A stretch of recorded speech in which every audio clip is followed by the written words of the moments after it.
Hai guys, welcome back to Rider Channel. Jadi sesuai dengan deskripsi ya, di sini saya akan membahas tentang new CBR 250 Triple R atau CBR 250 RRR ya, yang benar-benar kabar terbaru nih. Jadi saya mau memberi informasi ke kalian itu seperti apa sih, apakah benar-benar bakalan rilis atau enggak. Jadi ini dari berbagai sumber yang saya dapatkan ya, dari berbagai website seperti websitenya si Cak Iwan Banaran itu, dia tuh menyebutkan kalau sebenarnya penjualan di 250 segmen 250 cc 4 silinder itu sangat peminatnya tinggi memang, tapi tidak sebanyak seperti motor-motor lainnya. Bahkan sebulan pun nggak sampai banyak, nggak sampai 1000 gitu kan, karena memang segmennya 4 silinder dan harganya juga ekspensif, mahal. Jadi memang di segmen menengah ke atas gitu kan.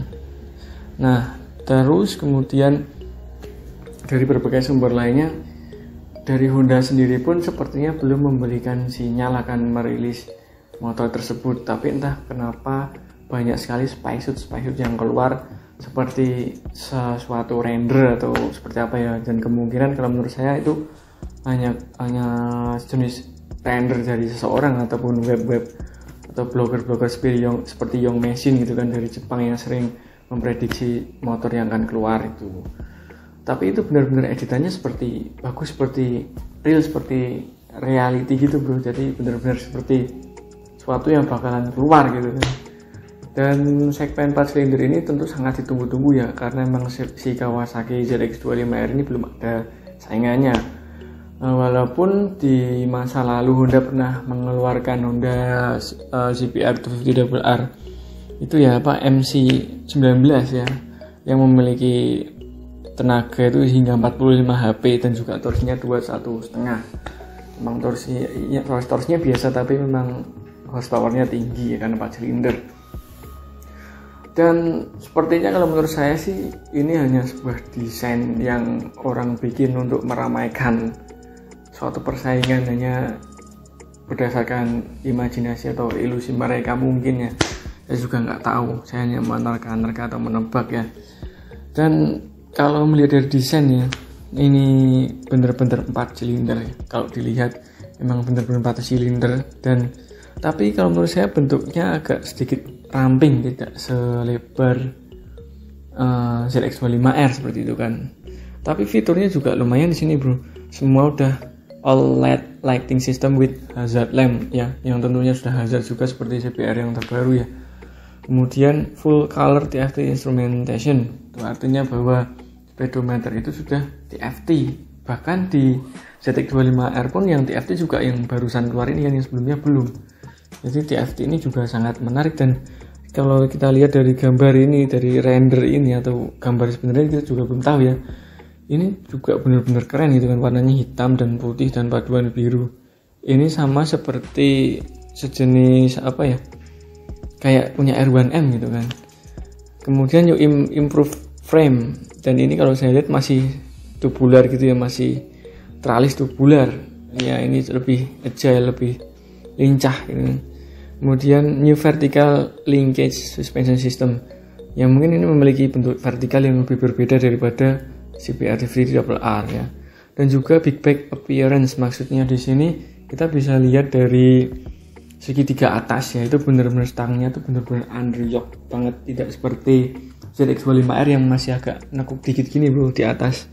Segitiga itu masih agak nekuk gini, jadi kesan big bagnya kurang menurut saya di ZX25R. Tapi di sini di gambar ini CBR 250 RR benar-benar all out ya, benar-benar moge look big bag appearance, berarti benar-benar moge look banget, dan dengan stang yang benar-benar lurus ya di bawah yoke. Kemudian di sini ada apa ini? Jelas 4 silinder mesinnya, 4 silinder. Kemudian di sini ada total control. Mungkin total control di sini artinya mode berkendara itu lebih banyak atau mungkin sama gitu kan. Dan untuk segi desain, perbandingan dengan 2 silinder dengan 4 silinder, menurut saya ini jauh lebih gede dikit ya. Tapi dengan ZX25R kalau menurut saya ini lebih ramping bro. Dan untuk desain knalpotnya kok menurut saya aneh ya, agak panjang gitu. Aneh gitu. Kalau orang yang suka bentuk knalpot yang gede itu pasti akan melihat ini hal yang aneh, karena ini ramping dan bentuknya panjang gitu. Jadi aneh gitu menurut saya. Kalau head to head sama ZX25R, it's okay kalau memang harga dia bisa bersaing ya. Tapi jika harga sama, mungkin agak sedikit susah, karena ZX25R menurut saya lebih berwibawa gitu, lebih besar. Kalau ini bentuknya lebih ramping kalau dari gambar ya. Dan bahkan ini ada sampingnya pun, gambar dari samping itu kelihatan kecil motornya, padahal ini 4 silinder gitu kan ya. Jadi kita tunggu aja, karena ini ada benar-benar ada slogan baru ya, CBR 250 Triple R, the all new CBR the all new CBR 250 Triple R with 4-cylinder engine and quick shifter, feel the rest on every ride. Ya, kita tunggu aja apakah benar-benar akan terwujud ya. Jadi kalau prediksi dari saya sih kemungkinan ya 60% kalau menurut saya Honda belum ngeluarin itu ya, karena memang dari blogger-blogger terkenal di Indonesia itu juga belum ada yang menginfokan akan hal itu, terutama si Cak Iman Banaran. Itu sih bro, thank you guys for watching this video. Jangan lupa untuk di like, di komen, dan juga di subscribe dan di share ke teman-teman kalian semua. Oke, see you guys on the next vlog. Bye bye.